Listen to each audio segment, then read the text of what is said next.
Hey folks, what's up? Mike Benton here from the Mike Benton team. I'm going to do this quick video on vacant homes. So if you are, if you have a home that you are leaving, maybe you're not staying there for the summer, the winter, and it's going to be vacant, or you're selling the home and you've already moved, or you inherited a vacant property, there's some steps you got to do to protect your asset. Remember, that home could be an asset. Hopefully, it can also be a liability, but hopefully. A couple things. Remember this: whenever a boat is out of the water, is in dry land, it falls apart faster because it's designed to be in the water. Well, a home is not meant to be vacant. It needs airflow, it needs activity, it needs cold, it needs warm. It needs something, someone to live in it.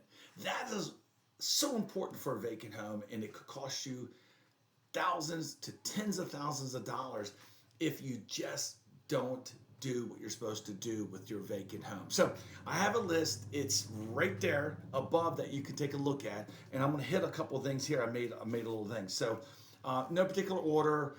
Security.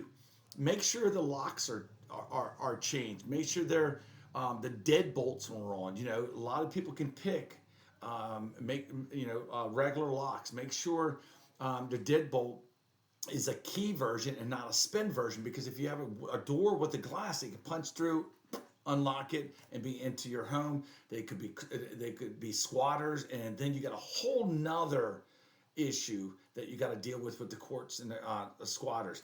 Cameras. Right now, there's so many inexpensive camera systems out there that you can purchase, that you can put on your front door, your back door. You can put them inside the house. You can log in, whatever it may be. Now, most of them will need Wi-Fi, so you can't really disconnect your cable, but you might be able to reduce the cost down dramatically. But there are also many options when it comes to cameras, so take a look at that.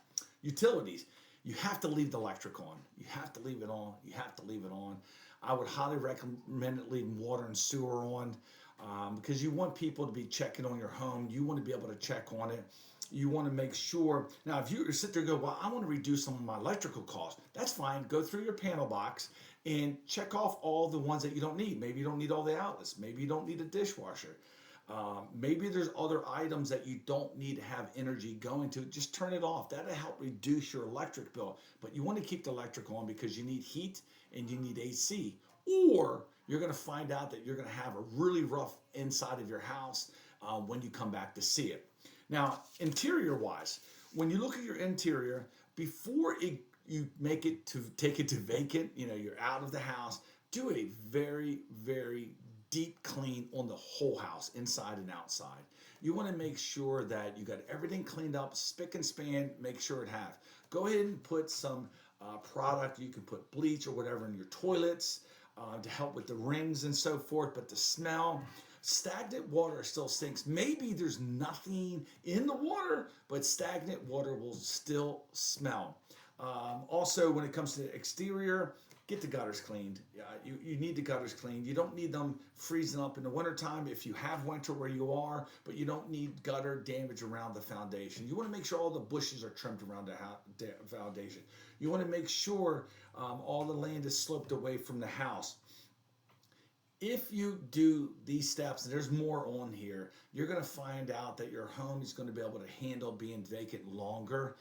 I would also recommend, if you're in our area and you're thinking about selling the house one day, give us a call. We'd be more than happy to set up a monthly check on the house. We want to make sure that if you have a sump pump. The other day I went to a vacant home and the sump pump was alarm was going off. And what happened was the electric flickered, and I had to just reset the button. But more importantly, I was able to see that the sump pump was working, and that's important. So, if you have questions about it, if you need a list, I'll be more than happy to shoot you a list.